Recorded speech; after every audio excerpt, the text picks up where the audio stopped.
What up, everybody? I'm back with another video, as you can tell. Not long ago, I purchased the 4K DVD for Top Gun Maverick, and I didn't get around to watching it, and I finally got to watch it tonight. And I did see this movie in theaters when it came out, but for some reason I didn't do a review of it. I don't know why. I really don't know why I didn't do one, but I'll do a little bit one here for you guys just to make up for it if you want, and talk about the 4K disc. Hoping I won't drag the video on too long. But to start off with the movie itself, it's really good. I like all the characters. I have seen the first one. I find that Top Gun Maverick just brings a lot more emotion than the first one.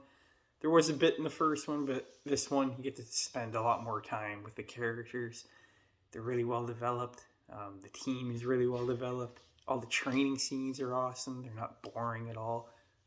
Sometimes training montages can be boring, but this was really well done. Very exhilarating, very adrenaline pumping.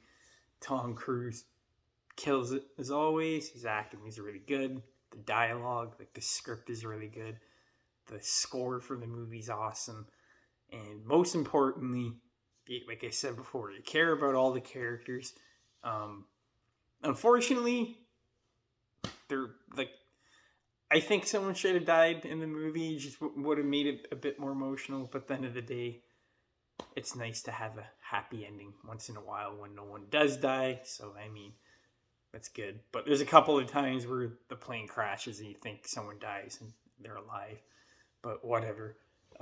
Obviously, shooting on location and everything. This movie is just I've never seen anything like it. And unless he makes another one, which I don't think he will, I don't think you're ever going to top this style of movie. This is just insane when it comes to this type of movie. The whole Navy thing, very interesting. It's a very simple plot, and they get to it. There's no side bullshit. It's just all focused on the team and Tom Cruise and his relationship with his girlfriend, which is alright. I don't know. I don't really feel the connection with them, but whatever. Overall, I don't really have any complaints about the movie other than I think we could have got a bit more in the third act. It built and built up to it. The first time I watched it, it felt a bit long. But once you watch it the second time, it just goes by so fast. I'm there's all that build up for this. I don't know if that was just me, but overall, it was a really good movie. Special effects were amazing. Talking about the 4K disc now, this was so worth the money when it comes to the visual standpoint of this movie. I haven't seen anything like it before in the theaters, but then they transfer onto 4K, and it's even better. The explosions, even Tom Cruise, just with his helmet on and everything, it just looks so good. The explosions, the frame rate, the Dolby Atmos, the Dolby Vision. I don't think there's HDR, but it doesn't need to have any. Really, it looks fine without it. But the Dolby Vision and the Atmos together is a deadly combination. It is so well done in this movie. I would definitely highly recommend it if you're a 4K collector and you don't have it yet. Even if you don't like the movie per se, it's just you gotta appreciate how good it looks. And the fact that Tom Cruise put all these people through flight school, they got to fly the jets. You can really see it in the 4K, just how real it is. And there is black bars when there's dialogue scenes, and then when it gets to the big climactic scenes when they're in the planes flying around, it goes to more of a full screen. I wish it was full screen the whole movie. The Flash, it's a full screen the whole movie. It looks so dope and in your face. But here it's 50-50. But when it is full screen in Top Gun, it's fucking insane. It looks it's the best 4K DVD I have.